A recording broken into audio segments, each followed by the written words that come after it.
Bukit Kasut tak buka hari ni. Tadi bot tu daripada situ ke sini, nanti kena buat bayaran dekat bot RM2. RM2 dah termasuk pergi balik.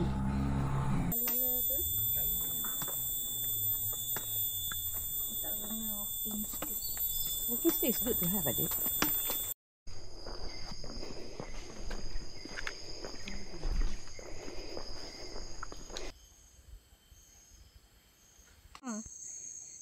Wow. Tu sini ada tajam lagi. Dia nak tunjuk arah untuk kita pergi ke hadapan. Let's go, guys.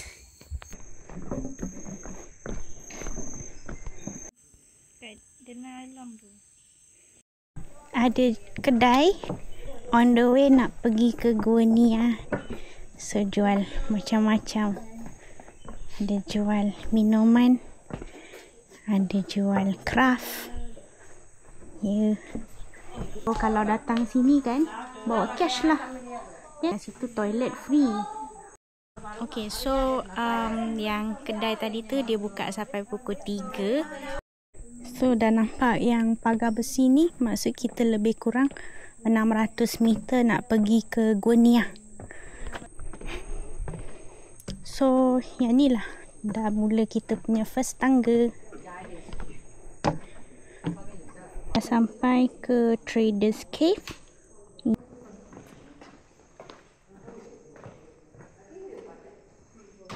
Yang kayu-kayu dalam Traders ni sebenarnya ialah kayu belian.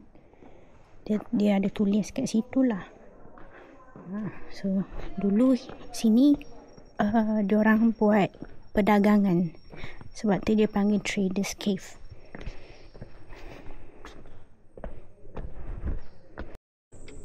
Lepas tu kita akan lalu macam tempat ni. Daripada sini pun boleh nampak bukit-bukit dekat situ.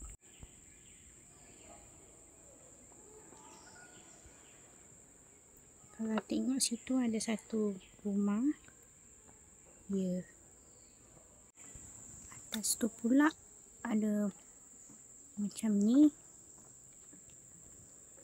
Ini ialah kena mengena dengan the collecting of sarang burung. Jadi sekarang kita nak pergi ke cave yang terakhir sekali, nama Painter Cave. Tapi rasanya kena lalu kat kawasan gelap ni kot. Jom.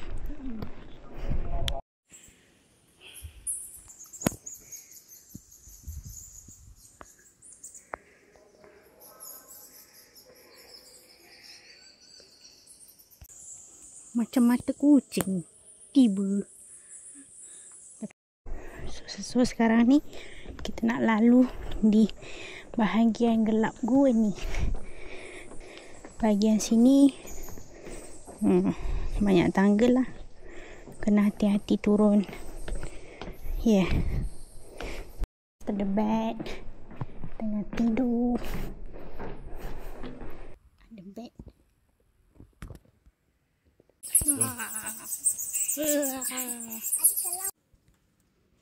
Cave cockroach.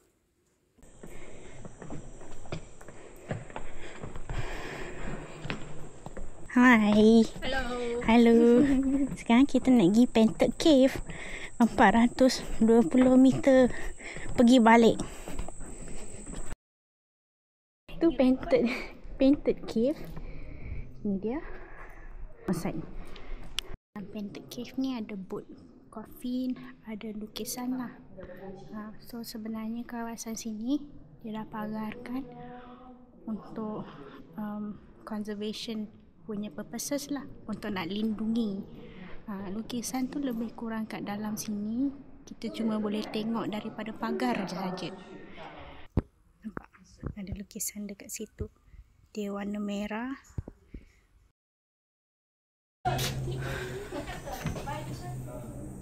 This one